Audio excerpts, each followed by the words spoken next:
5강 두 번째 문법 시간 갖도록 하겠습니다. 오늘은 작은 책은 나가지 않도록 하겠습니다.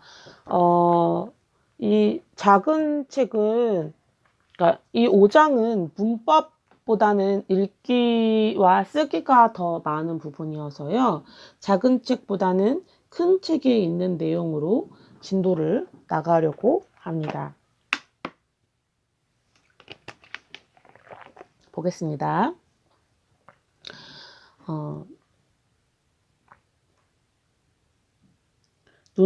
여러분 나라에서는 다음과 같은 사람을 무엇에 비유합니까? 눈치가 빠른 사람, 둔한 사람, 마음이 착한 사람, 키 큰 사람, 마음이 넓은 사람, 잘생긴 사람 이렇게 있잖아요. 우리는 눈치가 빠른 사람을 여우라고 이야기하고요. 마음이 둔한 사람을 곰이라고 이야기를 해요. 눈치가 빠른 사람은 여우, 둔한 사람은 곰 혹은 굼벵이라고 있어요. 안 써지네요. 네, 굼벵이라고 하는 것도 있어요. 마음이 착한 사람을 천사라고 이야기하지만 때로는 바보라고도 얘기해요. 부정적으로. 키가 큰 사람을 우리는 농구 선수라고도 이야기하지만 전봇대 같다라고 얘기도 해요. 이렇게도 하지만 우리나라 사람들은 전봇대 같다라고 얘기를 해요. 마음이 넓은 사람은 여기에서는 천사 같다라고 얘기도 하죠. 잘생긴 사람을 여기서는 영화 배우,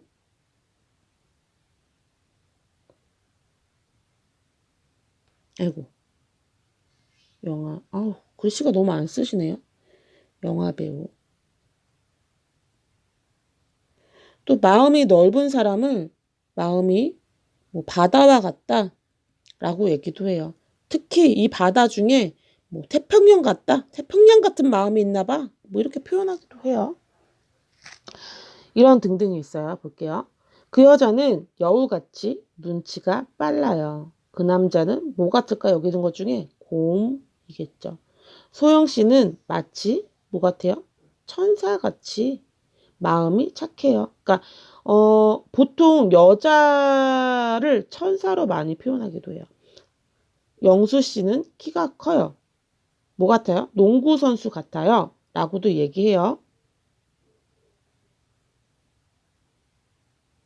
근데 흔한 말로 전봇대 같아요. 라고 얘기도 해요. 그 사람은 뭐처럼? 네, 바다처럼 마음이 넓어요. 그 사람은 마치 누구처럼? 영화 배우처럼. 네, 영화 배우처럼 잘생겼어요. 라고 이야기할 수도 있겠죠. 여기에는 숙제가 없어요. 다음 보도록 하겠습니다. 뭐뭐처럼 뭐뭐 같이 뭐뭐 같아요 라는 말이 있어요. 우리가 이 말을 상당히 많이 사용해요.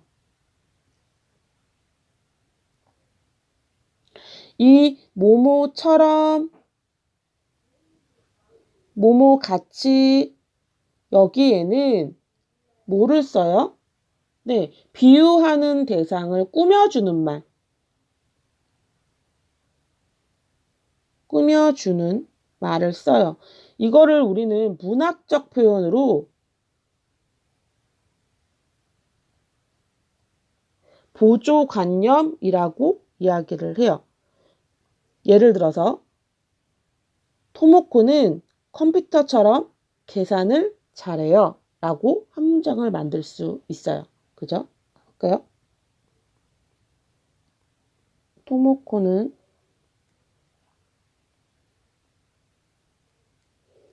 컴퓨터처럼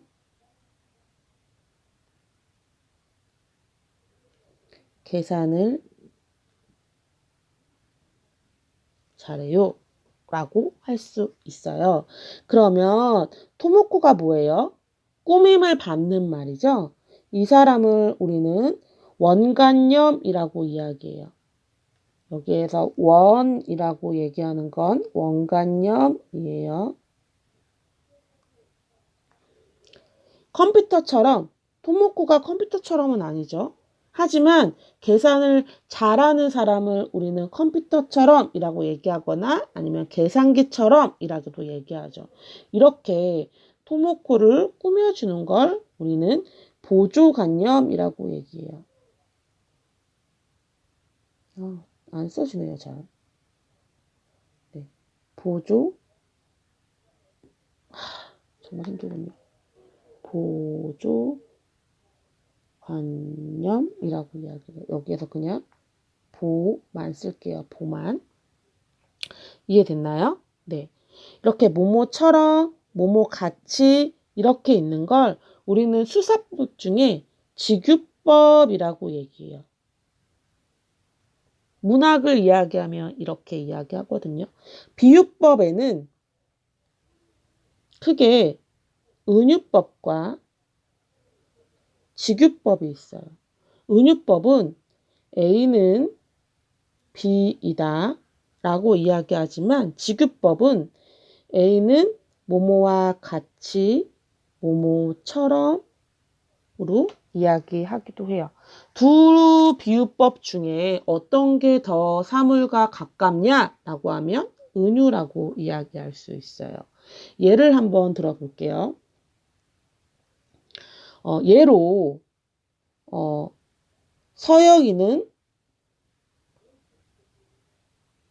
이거 잘 안 써지죠. 저도 마음이 아파요. 왜 안 써지지? 서영이는 공주다와 서영이는 공주 같다 라는 말이 있다라고 해봅시다. 그러면 둘 중에 누가 더 공주의 이미지와 가깝나요? 첫 번째겠죠. 왜냐하면 서영이 이꼬르 공주니까. 얘는 뭐예요? 공주와 비슷하다라는 거지 공주와 같다라는 건 아니잖아요. 이 위에 있는 게 은유법이고 밑에 있는 게 직유법이에요. 이해되시나요? 네. 뭐 예를 들어서 이거 볼게요. 하숙집 아주머니가 어머니같이 잘해주십니다. 이런 말이 있어요. 그러면 하숙집 어머니가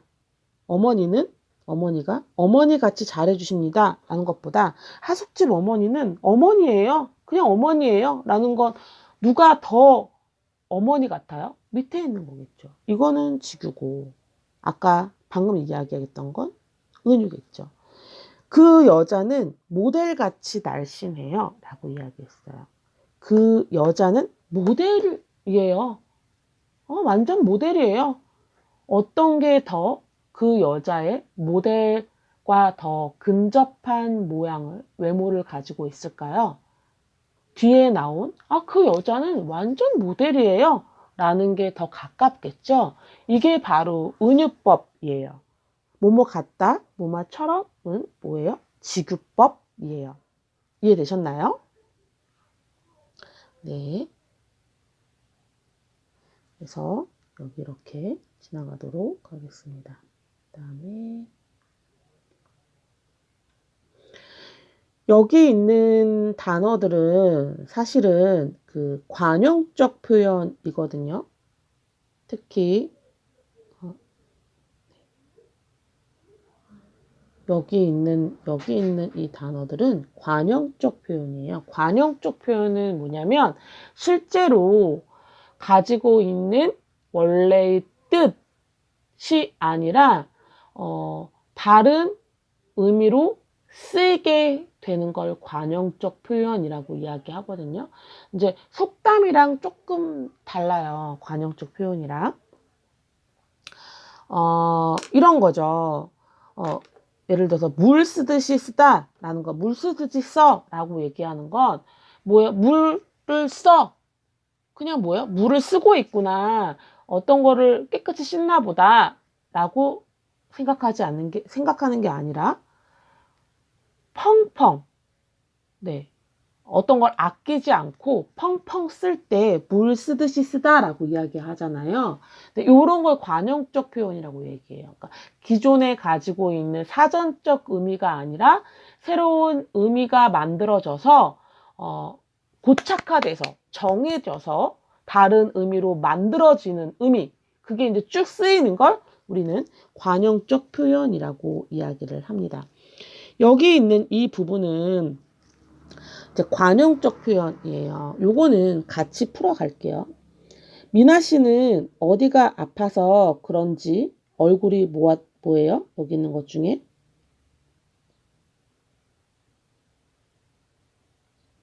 네. 얼굴이 배찍장 같아요. 라고 할 수 있겠죠. 그 사람은 항상 다른 사람의 기분이 어떤지 어떻게 해요? 귀신같이 알아맞혀요. 그쵸? 잘 알아맞힌다라는 거겠죠. 돈을 아껴 써야 돼요. 돈을 어떻게 쓰면? 함부로 쓰면 안 된다라는 의미죠? 뭐겠죠? 물 쓰듯이 쓰면 안 돼요. 라고 얘기할 수 있겠죠. 여러분들이 손으로 한번 써보세요. 제가 써주지는 않아요. 숙제는 아니지만 책에다가 여러분들이 한번 써보세요. 이해되셨나요? 다음에 수학 시험은 항상 어려워요. 이번 시험에도 어려울 게 뭐예요? 불 보듯이 뻔해요. 라고 이야기할 수 있겠죠. 이해되시나요? 네. 이 부분은 이렇게 넘어가도록 하겠습니다. 그 다음에 여기 있는 부분 있어요. 여기 있는 부분.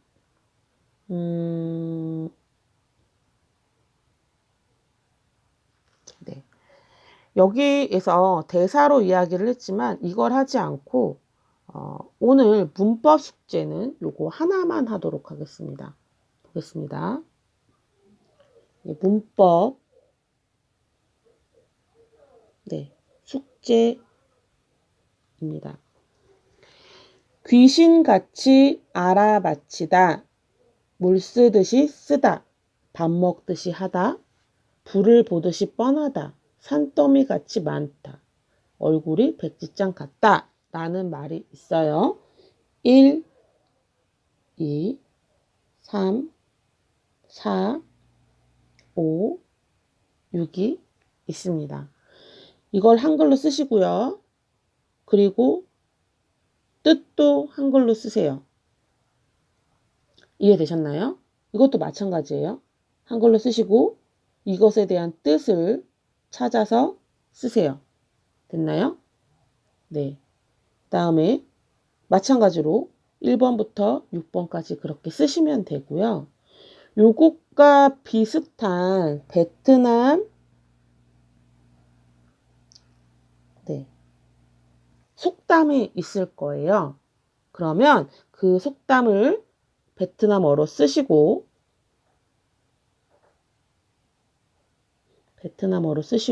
이거를 다시 한국어로 바꿔서 써주세요. 이해되셨나요? 네. 예를 들면 한국어 속담